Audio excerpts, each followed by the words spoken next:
భవిష్యత్తులో కూడా work from home వస్తుంది. ఇంట్లో కూర్చొని ప్రపంచం మొత్తం పనిచేసే శక్తి వస్తుంది. డబ్బులు సంపాదించే అవకాశాలు వస్తాయి. గవర్నమెంట్లో కూడా ఇది చేస్తాం. దుబారా ఖర్చు తగ్గించాలి.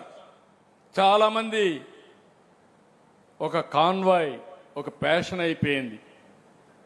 10 వెహికల్స్ వెనకాల ఫాలో కావడం, సెక్యూరిటీ మీనింగ్ఫుల్గా ఉండాలి. అలాంటివన్నీ తగ్గించాలి. ఇంకో పక్క ఫెర్టిలైజర్ వేయడం ఒక అవగాహన లేనితనం అవుతుంది.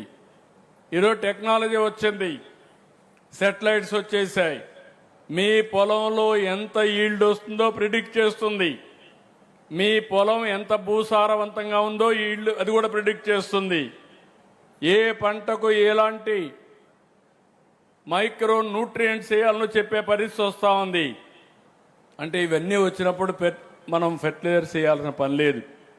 యూరియా కన్జంప్షన్ తగ్గాలి. ఇంకో పక్క ఎన్నోసార్లు చెప్పాను, ప్రతి ఇంటి పైన సోలార్ పెట్టుకోండి. కరెంటు ఛార్జీలు కట్టే పరిస్థితి లేదు. పేదవాళ్ళందరికీ ఉచితంగా పెట్టిస్తాం. ప్రస్తుతం అయితే అందరికి కూడా 2 కిలోవాట్స్ వరకు 60,000 ఇస్తున్నాం. 3 కిలోవాట్స్ ఉంటే 78,000 ఇస్తున్నాం. ఎస్సీలకు ఎస్టీలకు ఉచితంగా ఇస్తున్నాం. బీసీలకి 20,000 అదనంగా ఇస్తున్నాం. మీరు ఇది పెట్టుకోగలిగితే శాశ్వతంగా కరెంటు ఛార్జీలు కట్టే పరిస్థితి లేదు.